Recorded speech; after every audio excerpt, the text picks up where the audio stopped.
This is a production of Cornell University.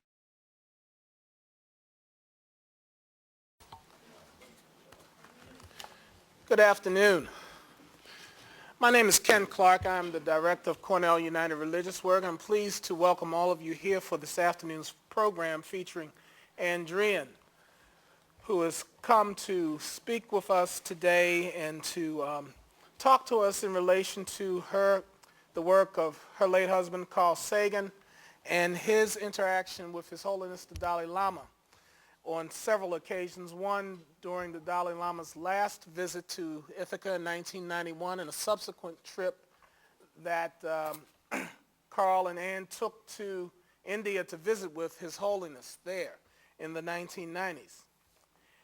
Andrian is an author, lecturer, and television and motion picture writer and producer whose work is largely concerned with the effects of science and technology on our civilization.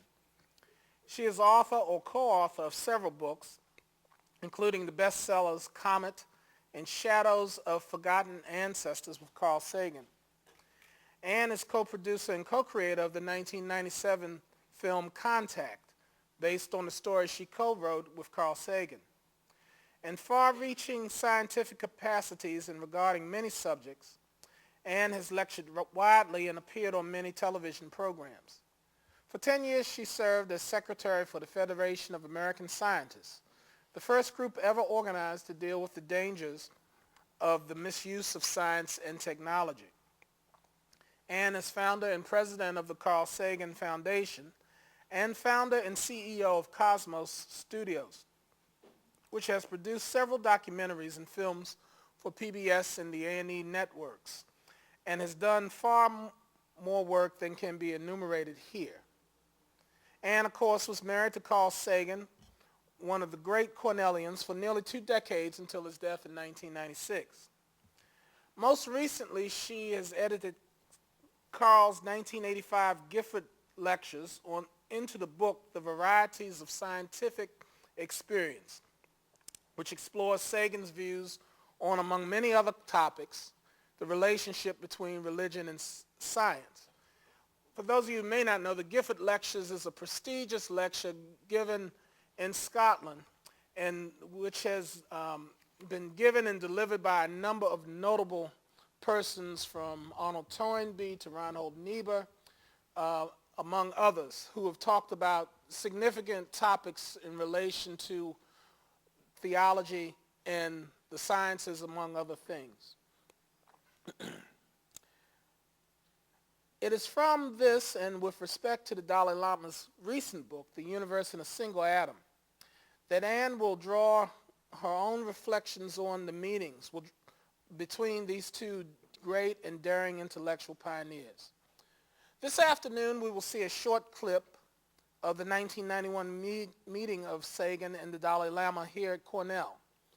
This film is the contribution from one of the coordinators of the Dalai Lama's 1991 visit, Karen Trueheart, whom we thank wholeheartedly for helping to make this event possible this afternoon.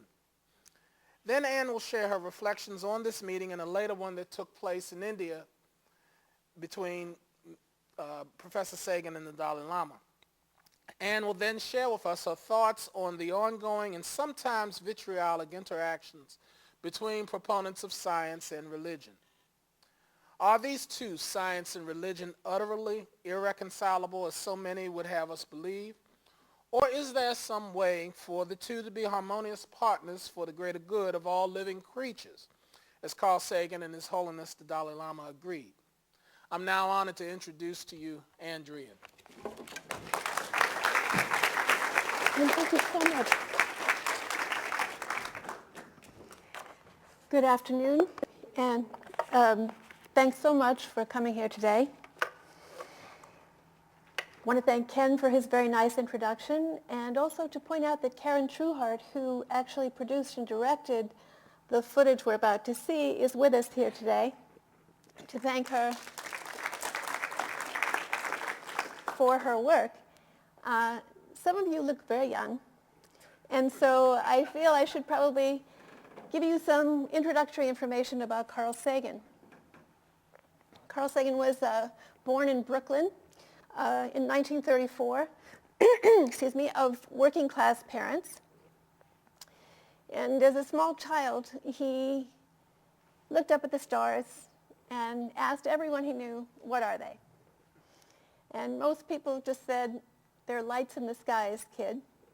But he really wanted to know what they really were. And he was very fortunate to have loving parents who schlepped with him to the local Brooklyn Public Library and began an amazing journey, which has not ended even now.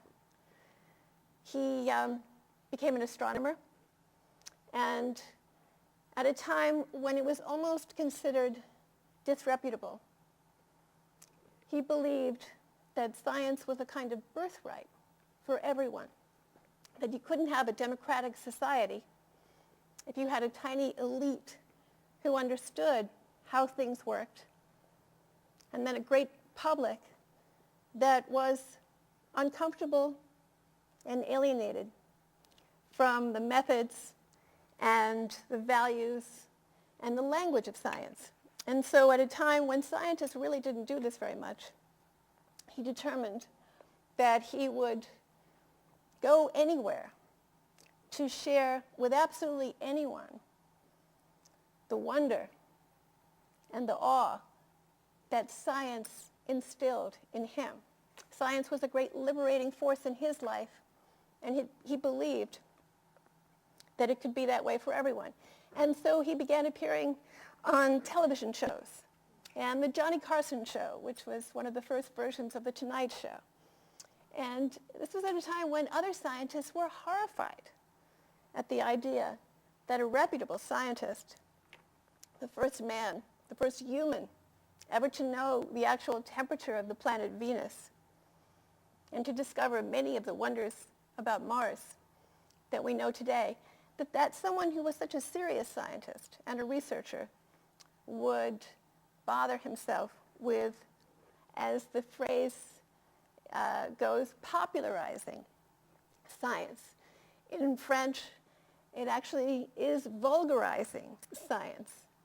And it's funny that the Roman Catholic Church, which we think of as probably one of the most orthodox institutions in the history of the world, decided to dispense with the Latin Mass, although they're going back to it now, in the 1960s, so that everyone could experience the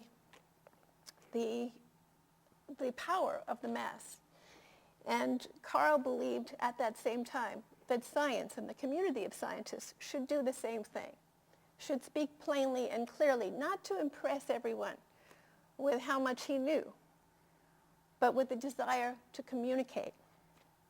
And this he did brilliantly in the television series Cosmos, which has now been seen by over 1 billion people the world over and continues to be shown in all around the planet, and in 30 books.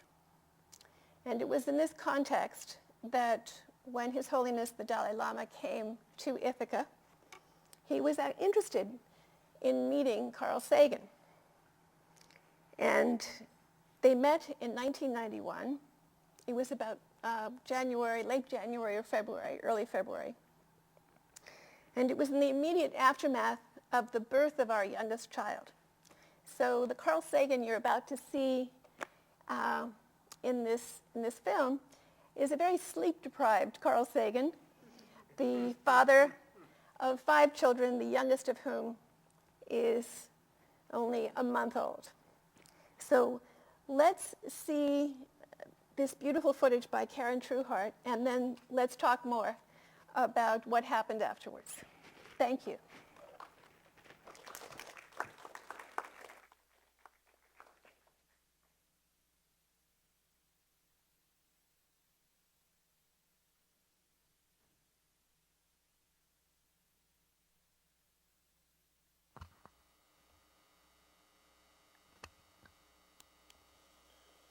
So let me now ask, if I may, some questions about religion.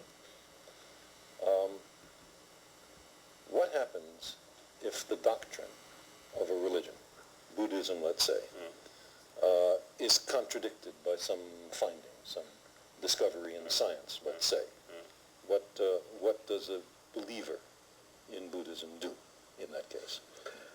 For Buddhists, that's not a problem. The Buddha himself, as they made clear, the important thing is your own investigation and should know the reality. No matter, you see, what the scripture says.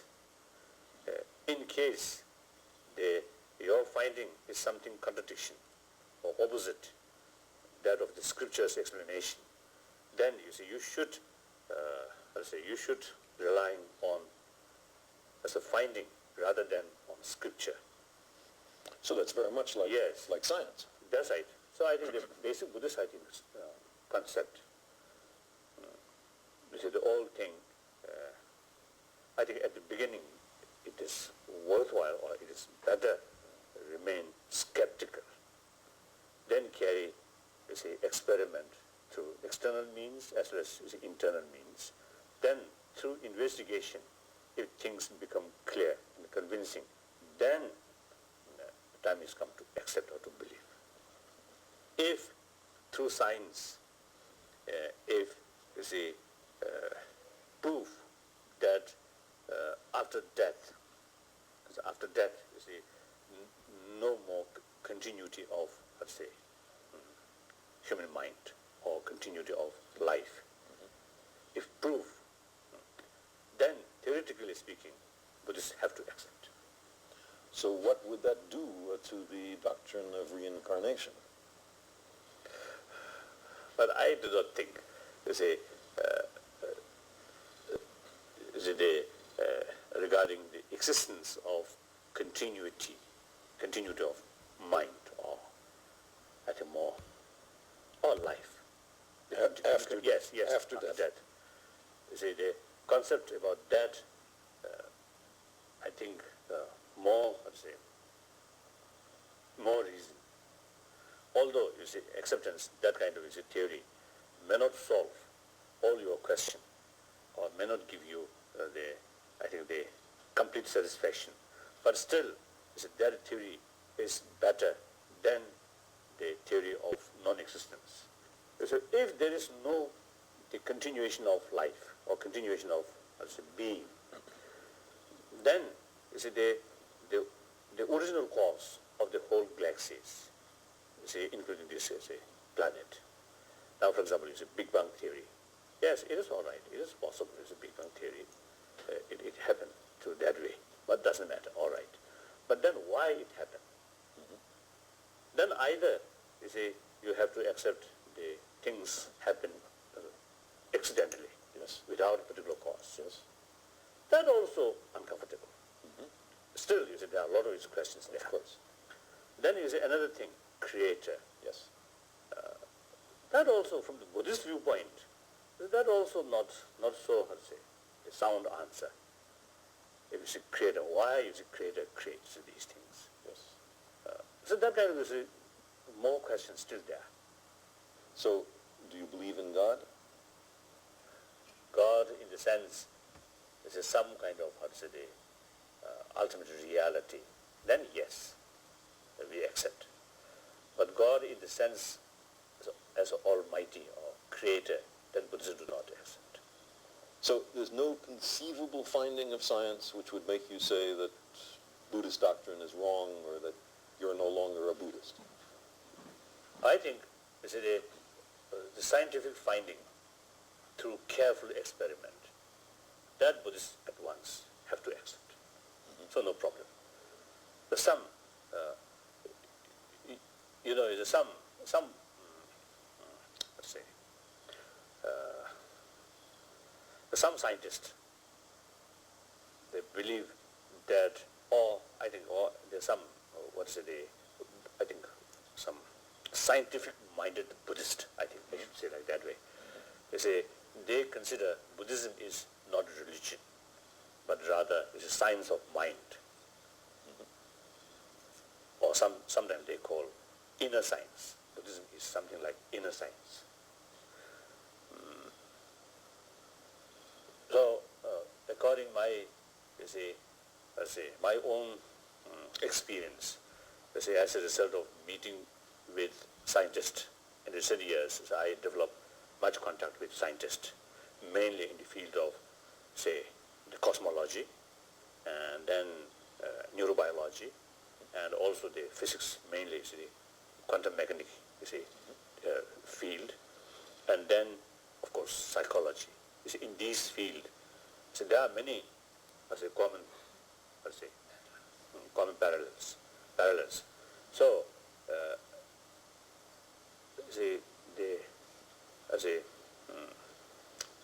discussion in length in this field. As a Buddhist, I got much benefit to learn from their finding, and very helpful to a Buddhist. At the same time, some scientists also, showing genuine keen interest about Buddhist explanation about their concerned subject. Yes. And as far as, one is quite clear. As far as the mental science is concerned, the Buddhism is very, highly advanced.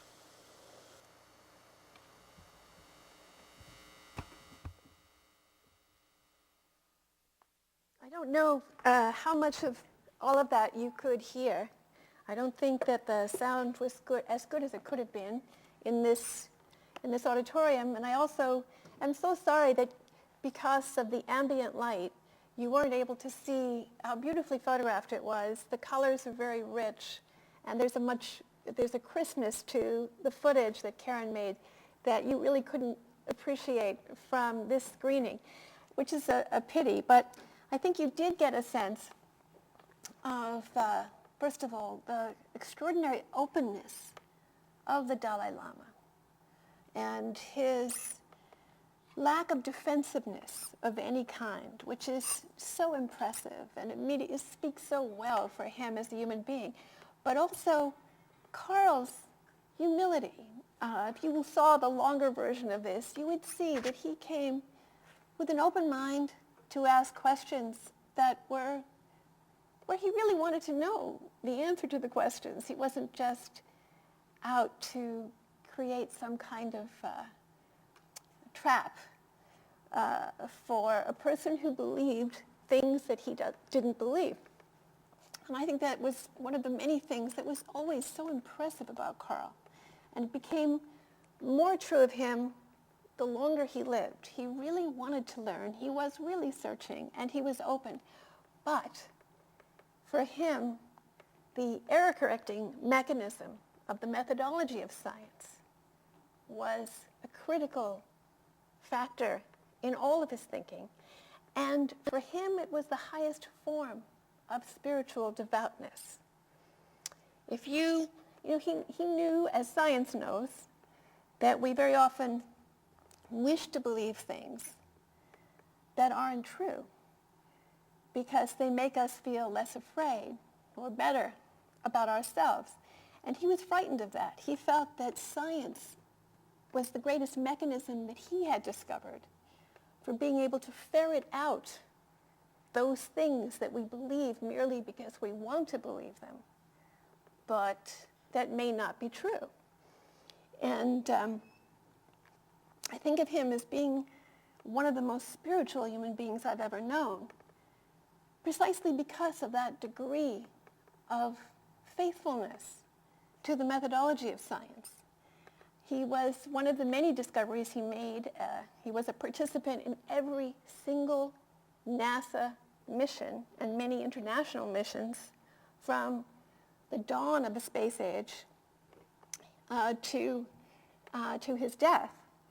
And he was, when I said earlier that that journey that began with this trip to the Brooklyn Public Library still hadn't ended, it's not because I believe in reincarnation, I don't, but because he was a major experimenter on the Voyager missions, both in terms of the scientific research that the Voyager spacecraft conducted, but also in terms of determining its pathway through the solar system. And as of now, in the next couple of years, one of the two Voyager spacecraft will actually leave our solar system. And then about 10 years after that, the other spacecraft will leave our solar system. They are the furthest objects ever created by human beings, ever touched by human hands. And on them are these golden phonograph records with a message that has a shelf life of 1,000 million years, a billion years. And so on these messages, which were largely a result of Carl's work and due to his and Frank Drake, who was then at Cornell also, their work, there's a kind of a very long future which comes about as a result of his work on Voyager. Well, I don't know if you were able to hear in the course of this discussion, but the Dalai Lama was asked by Carl what would happen if science were to disprove a major belief, a tenet of Buddhism. And Carl was enormously impressed. I remember that evening when he came home. He was really excited by the Dalai Lama's reaction, which if you could have heard it, he said, no, of course, we give it up. We don't want to believe in things that aren't true. Immediately, Carl was totally enchanted. And there was a connection between the two men, which was so positive that that same year, 10 months later, Carl was awarded the Nehru Prize in India, which is the highest award that the Indian government can give. He was invited to come to India, and as soon as he knew this was happening, he communicated with the Dalai Lama, and they decided to meet in what was then called New Delhi. And I was lucky enough to accompany Carl on this beautiful morning in December to see the Dalai Lama. And the first thing that I remember was how striking and troubling it was that the Dalai Lama's hotel floor was completely surrounded by soldiers with automatic weapons. And of course, this seemed like a powerful contradiction to see someone who's been a voice for peace surrounded by phalanxes of armed guards. And beyond the armed guards were, I would say, 100 or so petitioners, people who were waiting for an audience with the Dalai Lama to ask for something, for some guidance. We were ushered into his suite. We sat down in the parlor, and we talked for 3 hours. And it was a fantastic experience, fantastic for me to see, first of all, the connectedness, the closeness between these two wonderful souls, great minds, and the curiosity that the Dalai Lama showed in terms of the Voyager mission, which was very much in our minds at that time, and his interest in the latest findings. And Carl had brought along pictures of the outer solar system and various planets, pictures that Voyager had taken. In fact, the only reason there were these pictures was because Carl had insisted early on that there be actual cameras in the visible spectrum on the spacecraft. NASA was like, what do we need these cameras for? There's no scientific data to be gained from just seeing these worlds. Use the instruments on the spacecraft. And Carl was saying, this is our first chance to see up close what we thought then were something like 100 new worlds or 50 new worlds, and turned out to be more than twice as many undiscovered moons and such. But he was responsible for Voyager taking those pictures because he was lobbying the whole time so that there could be cameras, so that the people of the United States who had actually paid for the mission could see what Voyager was seeing and be willing to support future missions of reconnaissance and exploration in space. So the two men were talking in this hotel room, and the time flew by. And after 3 hours, Dalai Lama said, "This is such a stimulating conversation. I'm going to ask if I can postpone all of my responsibilities for the rest of the day. And you will stay with us, with me, and we can continue talking." And one of us said, "We would love to, but our children are back at the hotel." And we promised that we would take them out for the afternoon. And the Dalai Lama said, "Wonderful, I love children. Go and fetch your children. Bring your children back here, and all of us will spend the entire day talking." Well, we were thrilled at that idea, raced back to the hotel, grabbed Sasha, our daughter, who at the time was 9 years old, and Sam, who was now 10 months old. And as we came walking in to see the Dalai Lama again, Carl was holding Sam.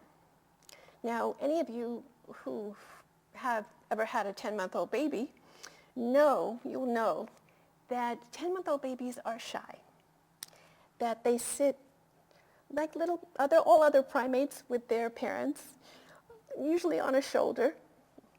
And when another person draws near, the tendency of the baby is to pull away.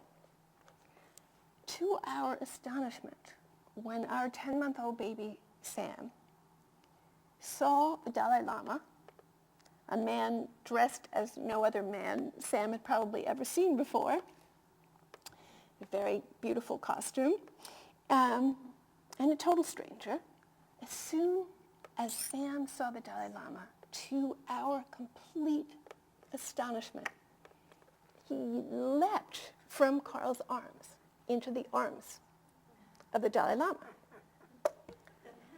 I was just absolutely flabbergasted.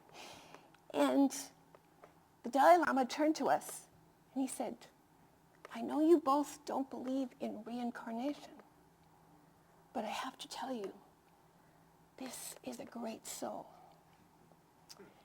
And both of us, for a moment, were transfixed. And then we said, "Wait a minute, Dalai Lama. If you want to convert someone from hard-edged materialism to mysticism, all you have to do is tell them that their youngest child has some messianic qualities, and that'll surely do the trick." Well, we all had a great laugh that day. And it was such a bonding experience that we came back with the idea that we would make a film of an extended conversation between these two men. And Karen was our partner in this idea in every way. And the idea was that we would go all around the world with Carl and the Dalai Lama and find the loveliest natural settings and just let these two guys rave on together. Because, the film you saw was actually just a little bit of a longer film, but it's true that in that context, Carl was really the interlocutor. He was the interviewer. And he was talking, but the Dalai Lama wasn't asking him questions.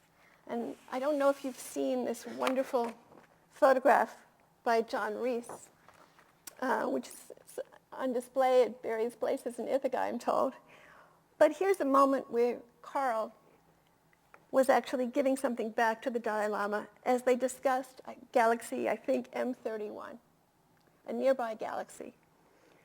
And in preparation for this talk, and thinking about those times and the sad fact that the film that we all conceived was never to be, because first of all, for some strange reason in 1992, there didn't seem to be that much interest in producing this kind of film, which would enlighten people about the relationship between science and religion, and which would have been, in a way, as far as I'm concerned, two of the best exponents of both communities, two of the most open-hearted people representing both communities. None of the bombast, none of the hostility that so often divides these two important communities. Carl had done some work starting in 1989. He began with then Senator Al Gore and the Reverend Joan Campbell, head of the National Council of Churches then. He had started something called the Joint Appeal in Religion and Science. He was a co-discoverer of the nuclear winter phenomenon, the inadvertent climatic catastrophe that would follow a full nuclear exchange. And it was his work on these issues that inspired him to want to bring together the communities of science and the communities of religion. We recognized that while we had the terrible facts at our disposal in the scientific community of what the misuse of science and high technology could do to this planet, we didn't have the human social organization which the religious community has, and the ability to inspire and to move people to act. And so this became a worldwide movement, and it still exists to this day. I wanted to say that I've just recently read the Dalai Lama's book, The Universe in a Single Atom, and it is completely consonant with the person that I met that day in India. It is the work of a brilliant, searching mind that is unafraid of being disabused of his most cherished beliefs, the greatest quality that either a religious person or a scientist could possibly have.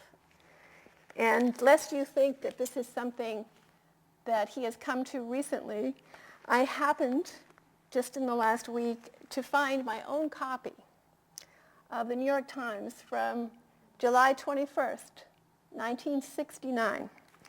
And I was fascinated to see that among the many people who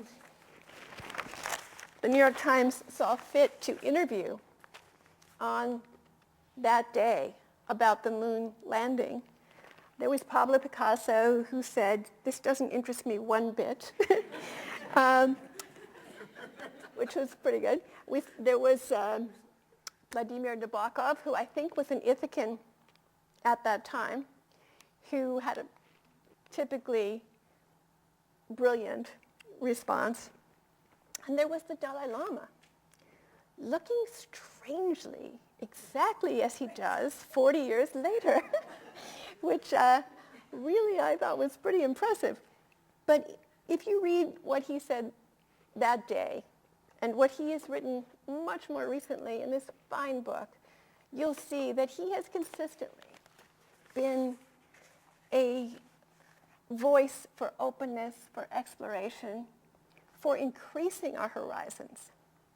One of the great things that Carl Sagan wrote in a beautiful book called Pale Blue Dot was that someday there would be a religion which, when confronted with the latest revelations on the part of the scientific community of the much greater, vaster, older, more complex universe that science revealed, instead of saying, my God is a little God, and I want it to stay a little God, and I want this universe that I believe in to stay with the earth and me at the center, instead of saying those things, that religion would say, yes, the greater, the more complex, the more different from what we expected, the more we love and cherish and take into our hearts the beauty of this insight. Carl Sagan wrote, now that would be a really good religion. And thank you so much for listening to me today. And if you have any questions, I'd be more than happy to respond to them. Thanks.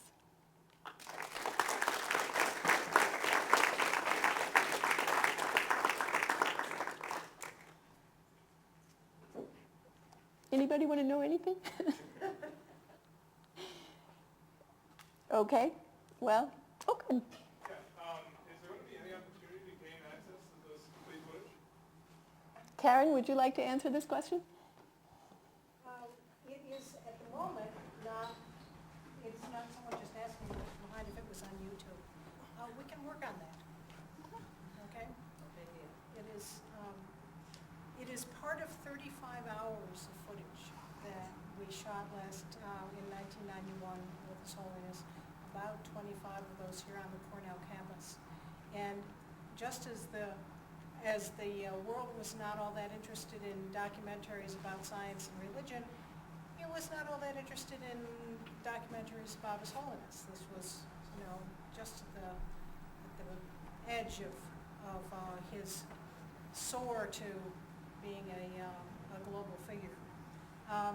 So it is sad, really. We are donating the original footage to Namgyal Monastery, but are also always looking for ways that we can bring it out into the public. So I hear your question, and we'll see what we can do. Please. So, did Carl Sagan believe in God? Well, he was asked that question many times, probably in this very room, at least one of those times, but he was asked that question all over the world. And he always said, it depends upon what you mean by God. He said, if you mean an oversized white man who sits in the sky and tallies the fall of every sparrow, then he said, I would have to say that I have yet to see any good evidence for that God. Moreover, the possibility that that God is a projection of our needs, our psychological needs, is so great that I would have to discount it. But he said, if you speak of the God of Spinoza, the God of Einstein, the God who is the sum total of the physical laws of the universe, which is not very different, in fact, than what the Dalai Lama was saying in this interview, then he would say, I would be a fool to say that that God didn't exist. He was a true agnostic. He believed that our knowledge of the universe and nature was so limited and immature that anyone who could say with any confidence that they knew the nature of the creator of that universe when our familiarity is only with a tiny percentage of that universe was probably overly confident. And so he withheld judgment in the absence of evidence.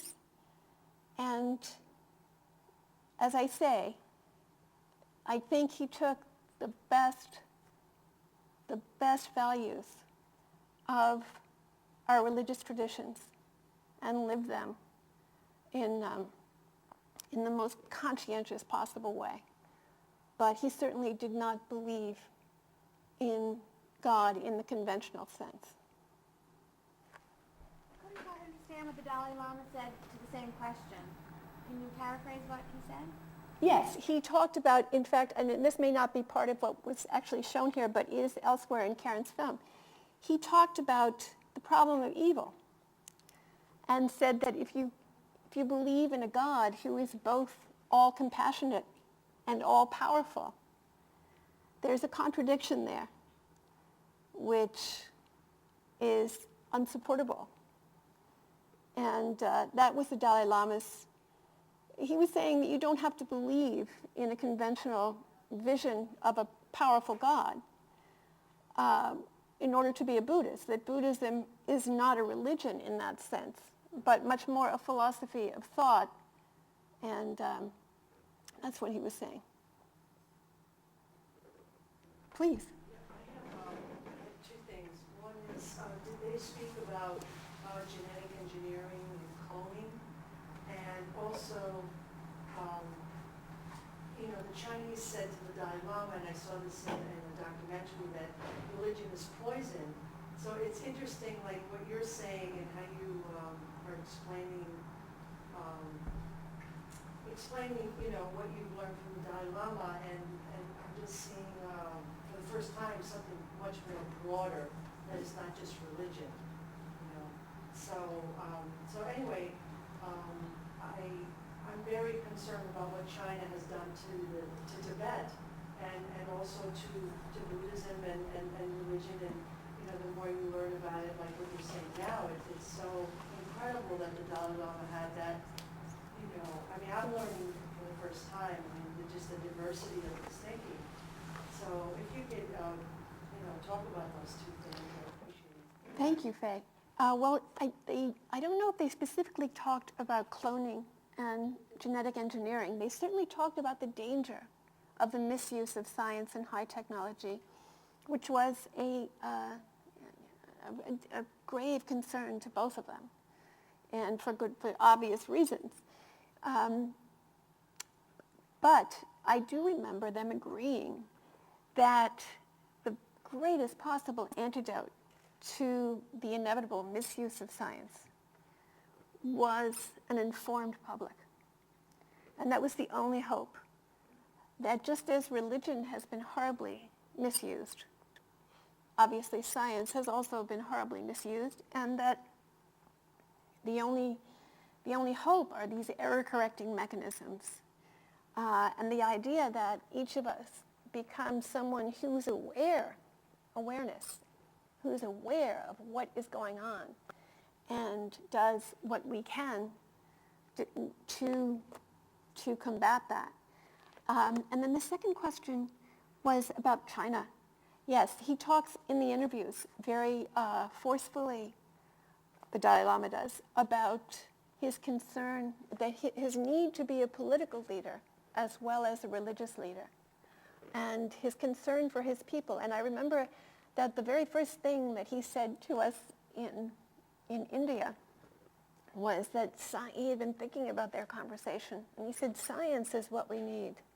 I can't think of anything that could more quickly empower my people than an understanding of science and technology. That would be absolutely the first thing that I would like my people to have. And he saw that as a force, a liberating force in Tibet. And I think he very much regrets the fact that the last 50 years have required him to be in exile and to be a political leader. But it's certainly necessary, and I think he embraces that responsibility and has conducted himself really magnificently in that very difficult role. In some respects, an Eastern religion's in some respects, an Eastern religion's experimental method is a meditation practice. Did they talk about that, and did Carl ever experiment with stilling the mind? Yes, he did experiment with meditation. And I remember specifically on a particular occasion that he felt that it was a transporting experience. And he didn't think there was anything supernatural about it. Obviously, it was just a purely physiological reality, which through discipline you could obtain this effect. But yeah, he was very interested in that. And in some sense, I felt that he was in a kind of perpetual state of meditation, because he was someone for whom there was absolutely no seam between his joyful personal life with our family and his work and our work together, that there was no border between those things. That he was, to me, my very biased view, the most fully realized person that I've ever met, in that I felt that he was able to manifest his gifts and to be so generous with them because he was a fully alive person. And I've often thought, I knew his parents very well. They lived with us until their deaths. And I often thought that I wished that I could, in some way, reproduce their child-rearing practices. Because for the most part, not a perfect human being, but for the most part, so vividly alive. And how is it that the child who is in every one of us, who has that hunger for information and curiosity and that sort of capacity for wonder, how was that child not in any way diminished or killed off into his adulthood as it is with so many of us? Yes, please. Have you seen messianic qualities with your son? No.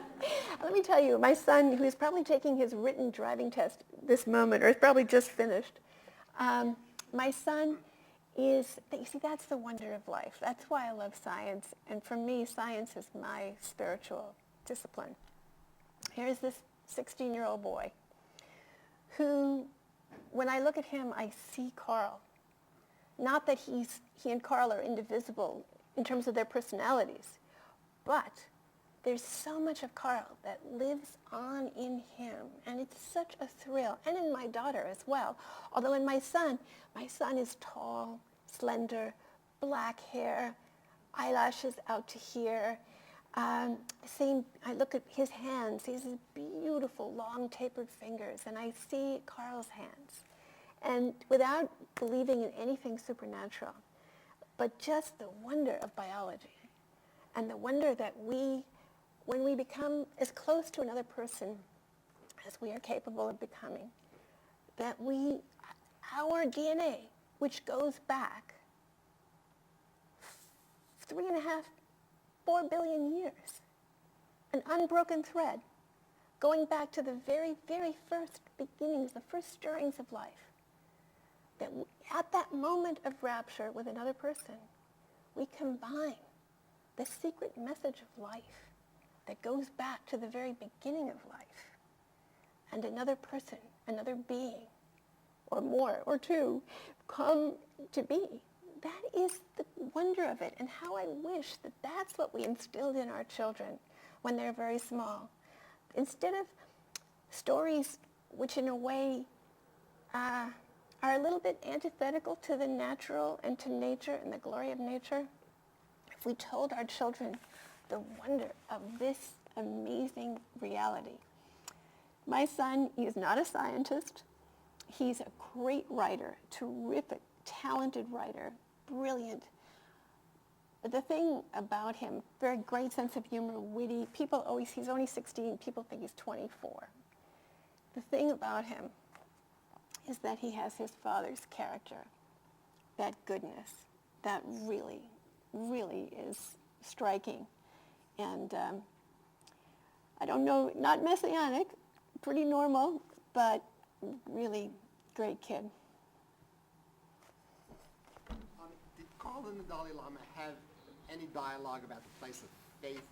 That if Carl had such a sense of wonder and awe and was looking for an explanation, where did faith fit in? Because it seemed from listening to what was going on here, as well as a little bit I know, they both believed in a rational consciousness.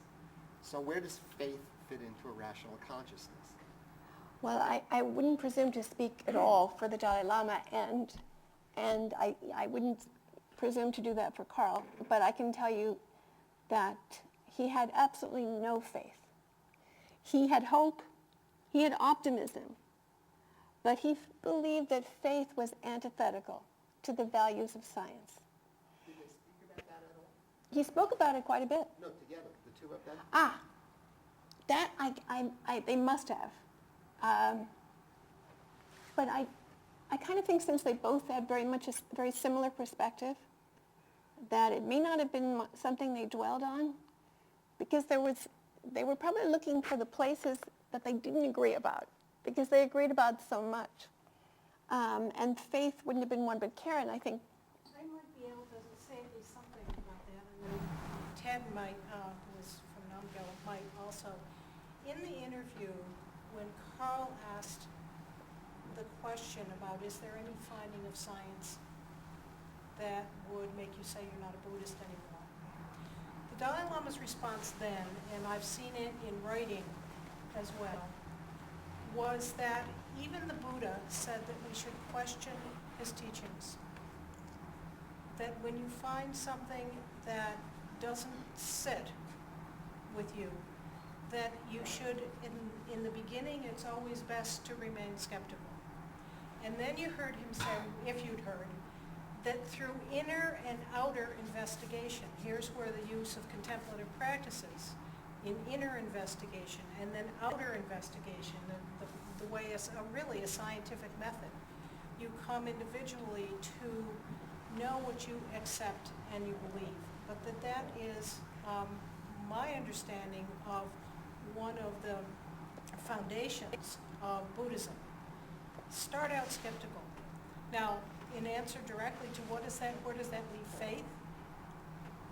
Maybe you start with skeptical faith that there's an answer, or hope that there's an answer.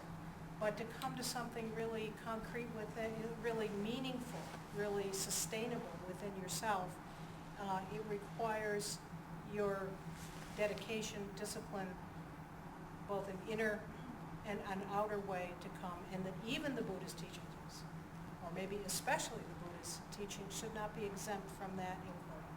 And to which Carl responded, well, that's a lot like science. So I don't know if that gives you an idea of where faith fits in to the picture, but I do know that was part of the dialogue and has been part of His Holiness's writings. Beautifully said, and I think that's absolutely right, Karen. Just had a curious question. What was Mr. Sagan's views on humanism, or if that was ever brought up? Well, it was funny. He was, by all definitions, a humanist, but I think he felt that the term humanist was speciesist, if I can say that. You know, he, just to give you an idea of how broad his identification horizon was. In one of his earliest books, The Cosmic Connection, if you look under chauvinism in the index, the entry is carbon. He was a carbon-based chauvinism. He was a chauvinist about carbon-based life, he said. But he truly, truly was not a chauvinist in any other way. And this not only encompassed humanity, but all living things. And so he was a humanist in the sense that he certainly could be categorized through the values of humanism, if at all. But he didn't like the phrase. You know, he saw science as a series of great demotions that, from going back to Galileo's first look through a telescope, which is not even 400 years ago. And you think about the awesome power of the error-correcting mechanism of science to go from taking what was a tool that Dutch cloth merchants used to examine the thread count, and in the hands of a genius like Galileo, to go from that first look through a telescope to see the rings of Saturn in 1609 to now, to the Hubble telescope, to educated guesses, which are always subject to revision, but educated guesses about the actual age of the universe and possibly the beginning of approximations of understandings of how it came to be in 400 years. What power! And so he really believed that it was the methodology of science that had taken us from that first glimpse of Saturn to absolutely an amazing scientific revolution in which we have spacecraft that are leaving our solar system. How do we figure out how to do that so quickly? It was that constant searching, that constant ferreting out of all the things that weren't right. And so he applied that to everything. And I really felt that it's a great thing in a marriage, actually. Because if both people are willing just to completely, constantly be looking unflinchingly at what is really happening now, what is going on between you, and if there are no holds barred in terms of the searching you're willing to do, there are heights that you can achieve that, 10 years, almost 11 years since Carl has died, and still, every time I think about our 19 years together, I am filled with wonder, and amazement. It struck me just now thinking about Carl Sagan's life that he really, he was active during this period of just immense excitement about exploration of the universe on the part of Americans in particular, and maybe the world as a whole. And well, I don't want to say that excitement is gone. I feel like it's greatly diminished, and the way that we think about space now just seems so much more, just cramped and prosaic, and just not as big. And I was wondering, what your thoughts are on that, and whether there's a way maybe to recapture that feeling.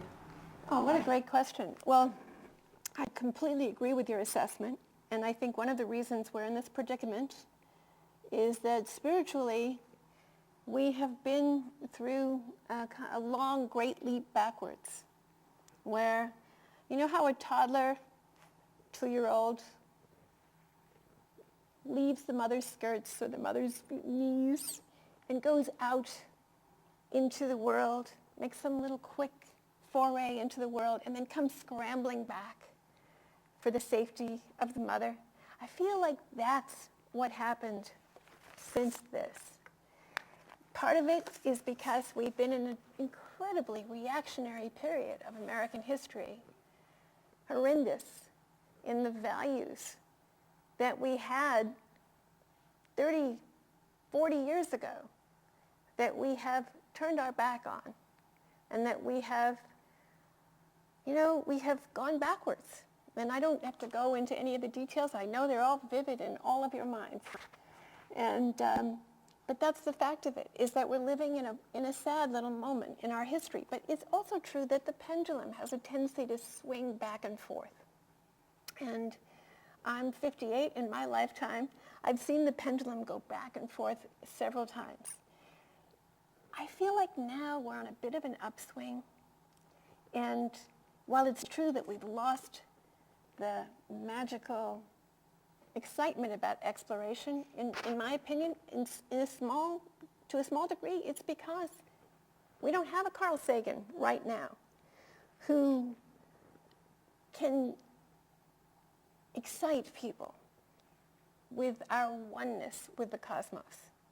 We don't have someone who is both a first-rate scientist who has made major scientific contributions, but who is also a first-rate citizen, who is impassioned. Carl Sagan gets his doctorate from the University of Chicago, gets 2 doctorates in physics and astronomy, goes off to teach at Harvard. What does he do his first summer? It's 1962. He goes to Tuskegee University in Alabama to teach a course called The Search for Intelligent Life on Earth. Now, this is very early on, when a lot of people in this country were not awakened to the horrors of our apartheid society. That's what he did. That's the kind of man that he was. I know I sound like a broken record, just extolling him. But what I'm saying is that we don't have that kind of passionate leadership, which is both so informed that the government cannot make up a bunch of highly technical lies to deceive him or to throw him or her off their balance, so knowledgeable, so able to talk on any subject, but also so passionately ethical and concerned about the state of the planet. We have good scientists who are able to articulate the kind of work and to give the public, to share with the public information about the kind of work that they're doing. We certainly have that. We have people who are doing great science, no question. But we haven't really found somebody who's willing to stick his neck out or her neck out at the same time as doing all these other things.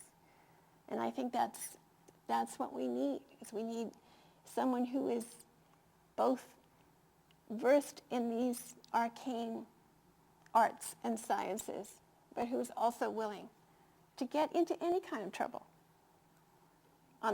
for the sake of the human future. Thank you so much for honoring me with your time here.